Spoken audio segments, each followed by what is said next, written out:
warahmatullahi wabarakatuh. Hari ini hari Minggu tanggal 23 Desember 2024. Kita akan membahas tentang makalah filsafat dengan dosen pengampu Bapak Abu Lubaba. Makalah yang kita bawa berjudul Objek dan Ruang Lingkup Filsafat. Dengan saya sendiri Dwi Hadi Suwarno dan saya Ademina Mariam. Baik. Langsung saja kita ke pembahasan. Pembahasan yang pertama, objek filsafat. Objek filsafat di situ ada objek material, objek formal, ruang lingkup filsafat, ontologi, epistemologi, aksiologi, dan kesimpulan. Baik, mulai yang pertama, objek filsafat akan dibacakan dengan Mbak Ade. Silakan Mbak Ade. Objek filsafat itu ada dua. Yang pertama objek material. Objek material adalah segala sesuatu yang menyelidiki hal yang tak terbatas dengan tujuan memahami hakikat realistis dari suatu wujud. Objek material filsafat membahas tentang kesemestaan, keuniversalan, dan keumuman, bukan partikular secara mendasar dan atau sedalam-dalamnya. Yang kedua ada objek formal.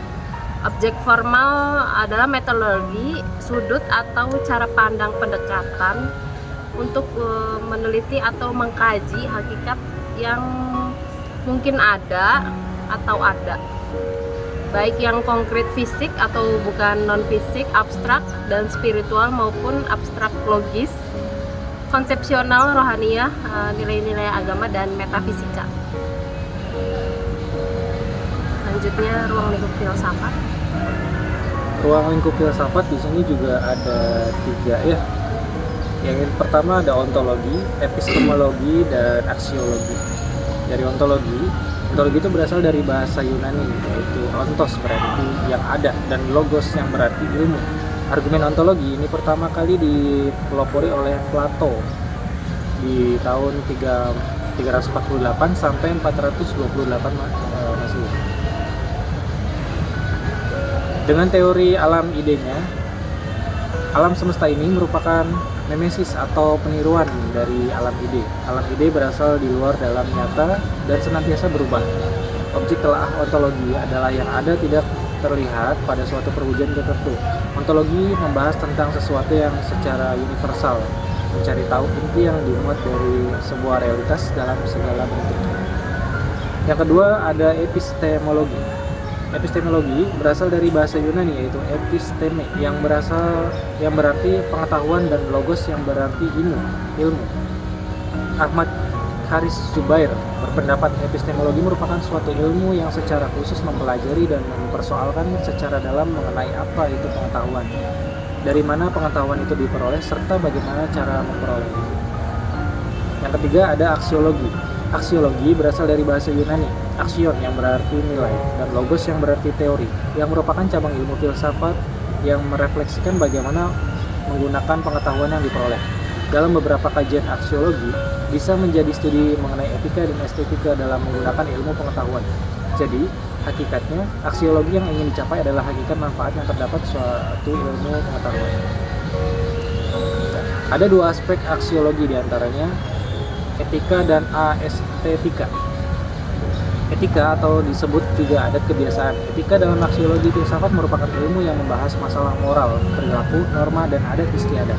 Sehingga di dalamnya akan membahas mengenai suatu adat kebiasaan yang berlaku untuk komunitas atau kelompok masyarakat. Yang kedua ada estetika. Estetika dalam ilmu filsafat disebut juga sebagai cabang ilmu yang berhubungan dengan keindahan, rasa, dan segala hal yang berhubungan dengan perasaan atau penilaian persoalan. Sesuatu yang bagus, rapi, dan memang sedap dipandang mayoritas orang menilainya punya estetika yang tinggi. Demikian juga sebaliknya.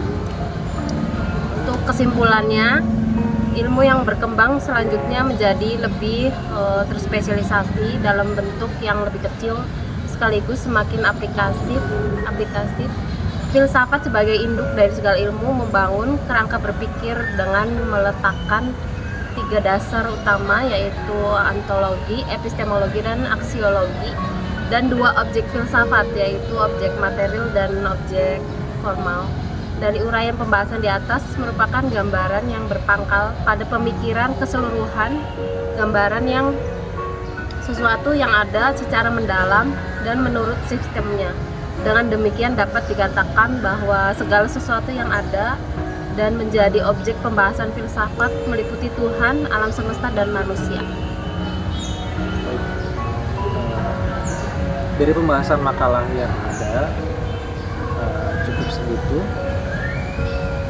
Kita akan buka sesi tanya jawab. Pertanyaan yang pertama untuk Mas Awil ya, apa perbedaan antara filsafat analitik dan filsafat kontinental?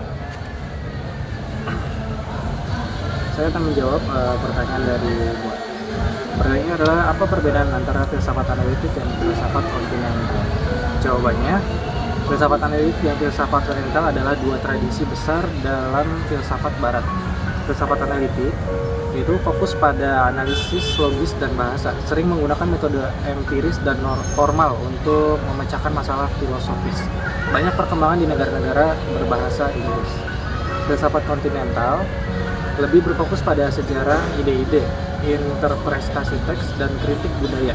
Banyak perkembangan di Eropa daratan, terutama Jerman dan Prancis.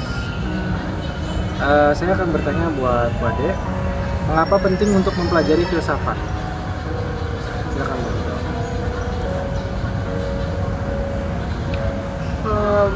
Jawabannya ya, untuk mempelajari filsafat kenapa penting?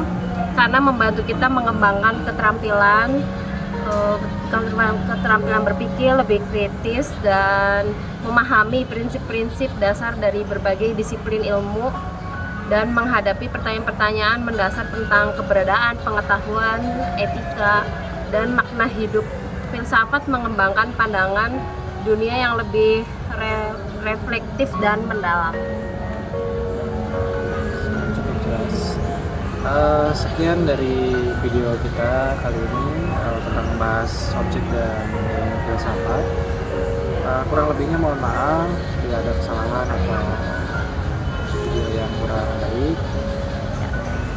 Sekian dari kami. Assalamualaikum warahmatullahi wabarakatuh.